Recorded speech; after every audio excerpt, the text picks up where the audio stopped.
Hello and welcome back to more Let's Play Chrono Trigger. I am the Max of Trades. In the last part, we escaped Dalton's diabolical clutches and he kind of got sucked into an alternate dimension or something. It's kind of ambiguous. Not really sure what the deal is with that, but he's dead. Or at least we'll never see him again, so I guess it doesn't matter.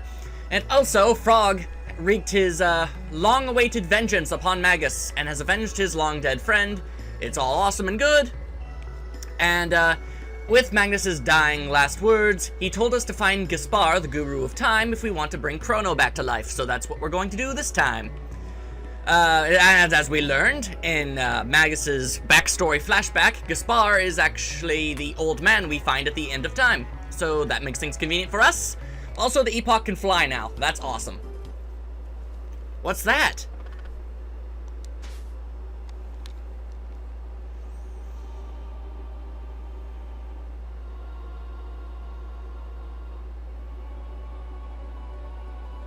It's shiny water.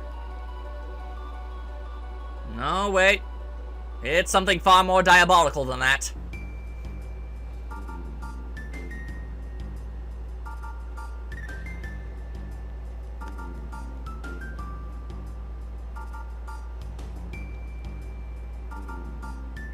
The Black Omen. I think they're calling us. The Ocean Palace hath risen? Surely it doth beckon us. Me hate Ayla not like boat. I hate too, Ayla. Alright, it's important to note that from this point on, we could go and finish the game. We just gotta hop on that Black Omen, fight our way through it, and we will meet up with Lavos and, you know, put an end to him. Everything we do up to this point is completely optional, and I find you're missing a lot of really fun stuff if you don't do the next things I'm about to do. So we're going to go do that. I mean, it would just be wrong to not go rescue Crono. I mean, come on! He's Crono. He's the hero. We gotta bring him back. So, side quest or not, we shall do it. Now, the characters themselves don't know who Gaspar is, but we do, so that makes things easy for us. Hey, where's that healthy kid with the radical haircut? Aww. This is terrible news. I have nothing to give you but this song. It's called Memories of Crono.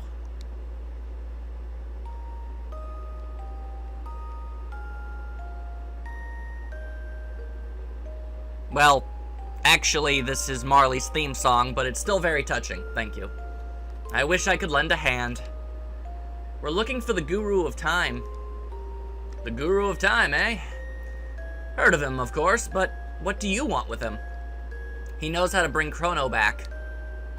To bring back lost loved ones. That's what everyone wants. Yeah, that's true. Crono must be proud to have friends like you. Well, I like to think he would be. Hey. Hey. Oh, what? Whoa, what's up? Here, take this with you. A Tamagotchi! Egg! Ayla hungry, want to eat. No, don't eat the Tamagotchi, Ayla. Let us call that the Chrono Trigger. It is pure potential. By unleashing a specific course of events, it can have a powerful effect on time. Ask the one who made the Epoch, your Wings of Time, how to hatch it. Like any egg, it represents a possibility. It may or may not hatch. But the Chrono Trigger gives you the potential to get your friend back. The egg will have an effect equal to the effort you put into your search. No more, and no less. Don't forget that. As long as you keep Crono in your heart, the day you are dreaming of shall arrive. Wait a sec. Are you Gaspar, the Guru of Time? Well, I believe that's what they used to call me. Ages ago. And we've got the namesake of the game, the Chrono Trigger itself. With its unbelievable power, we will be able to bring back Crono. Of course, we need to go and talk to Balthazar in the year 2300 if we're going to figure out how on earth we're supposed to use this thing. How does an egg bring a man back to life? Well, we're about to find out. To the future, kind of, sorta, depends on your perspective. Oi!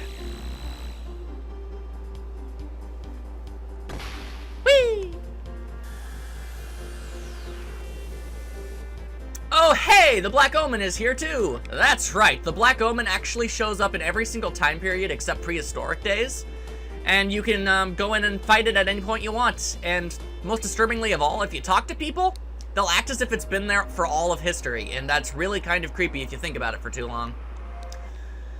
Alright, Balthazar, we know you have long since perished and have implanted your memories inside the body of a weird blue spherical creature, but we are kind of hoping you have the information we need to save our friend, so if you could just help us out, that would be fantastic.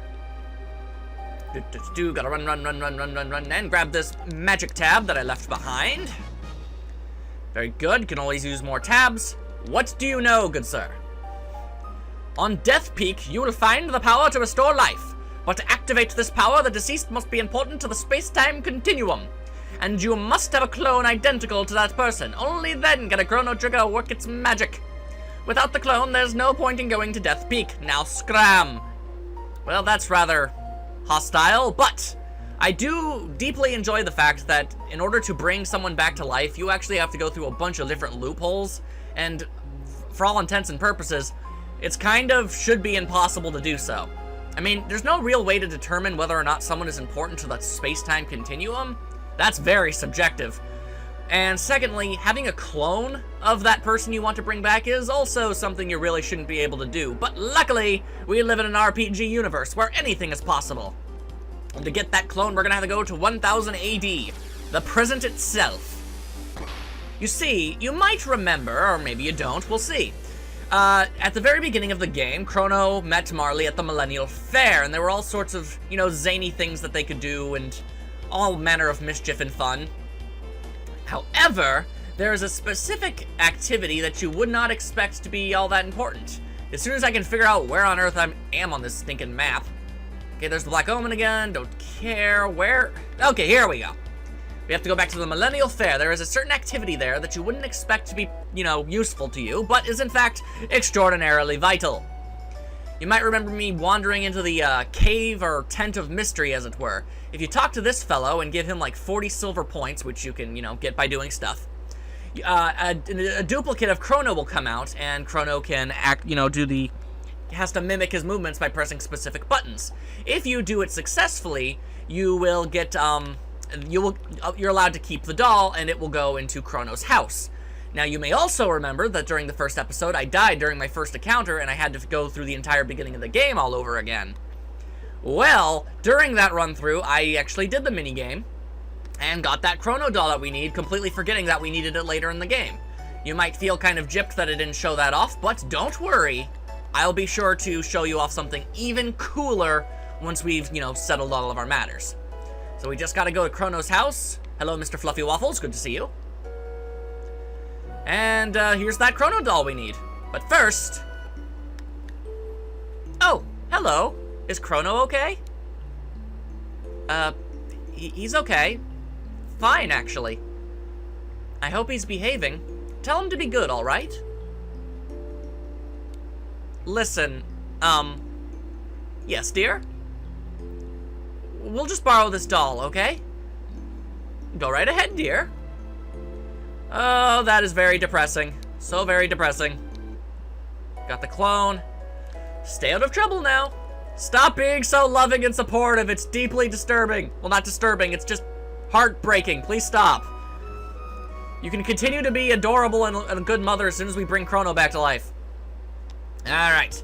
Back to the future to figure out what on earth our next step is. Gotta climb Death Peak, but after that, then what? Come on, Balthazar, we need an answer. Gotta fly around the dystopian future for a little while, and landing. Alright, back into the Keeper's Dome and make a quick jog on over back to Balthazar, or at least what's left of him, so he can finally tell us what we need to do. Come on in. Why you gotta be so cryptic? That's all I wanna know. Why are you so cryptic? There we go. On Death Peak, you will find the power to restore life, but to activate the power, the deceased must be important to the space-time continuum, and you must have a clone identical to that person, okay? Only then can a Chrono Trigger work its magic. Enough! The time has come for you to attempt Death Peak. It's the only chance you have of reviving your friend. The last program I've implanted into this creature's memory bank will help you with the mountain. Stand back! We, in fact, stand back. Much further back than we actually need to, but I guess it's better to be safe than sorry. He will send out a bunch of abominable snowmen stuffed animals. It's adorable. They will execute their program and fly away. You might be wondering, what on earth are these things? How will they be assisting us? Well, you'll find out soon enough. Like, very soon. He actually tells us how they help. Away! I guess they break through the ceiling or something. Odd. The 3 entities you saw will help you climb Death Peak. This ends my message. Now I must ask you for a favor. This creature has executed its program. Please let him sleep. The switch is on his stomach. So, with all of the knowledge Balthazar has being passed on to us, he has asked us to basically put an end to him, which is really, really dark, but there we go. There's no turning him back on. He's well and truly passed on now. It's very, very, very disturbing. Best get out of here before we think about it too hard, I suppose. We won't let your knowledge be, you know, used in vain, don't worry. Plus, thanks for the epoch. Without that, we really would have been completely doomed. And now it is time to climb Death Peak itself. And there's that first little, you know, stuffy guy.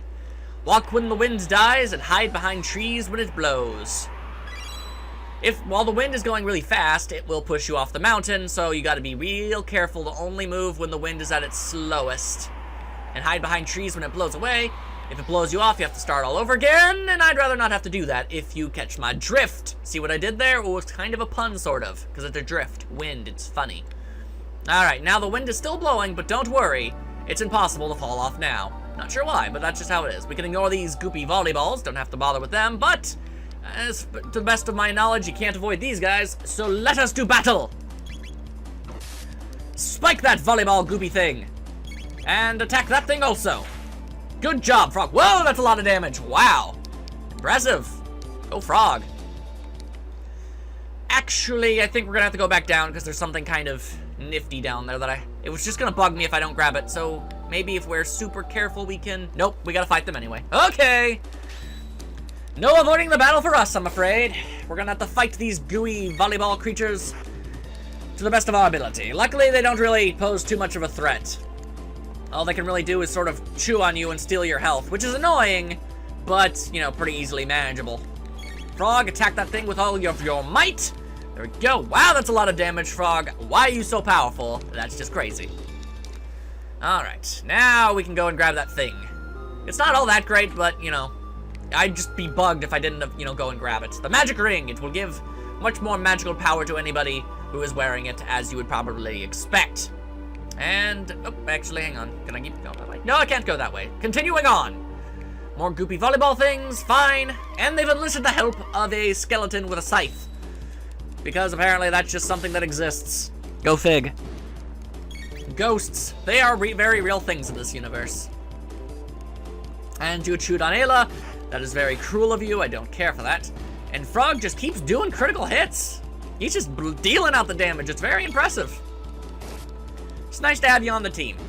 I really do wish you could have more than 3 members of your team at once, but you just gotta make do. I guess it would make the game way, way too easy if you could have, you know, all 6 members of your team fighting at once, so I suppose that would be kind of hard to balance. Speaking of 6 members of your team, you might have realized in the last episode that I killed Magus. Well, you see, if you did not choose to fight him, they would talk for a little while, and you would, he would basically join your team. And, oh, hello, this is a Lavos spawn. Lavos gave birth to triplets. He gave birth to triplets. And, they're not nearly as powerful as the actual Lavos, but you still don't want to take them lightly. Be very careful to hit the spawn in the face and not in the shell. Otherwise, it will counterattack, and you don't want to have to deal with that. Like I was saying, if you didn't kill Magus, he would have joined your team, and he can use light, water, and fire magic all at once. He is a very powerful character, and some would even say it's rather foolish of me to not have recruited him. However, like I said in my last video, he is a very evil person that I really don't think deserved that second chance. That's just me. I don't really feel like I need to explain myself any further. That's just the way things are. And like I said, Lavos spawn. Not nearly as powerful as the real Lavos, so we're able to take care of them relatively easily. But that was only one of them. There are still 2 more to find.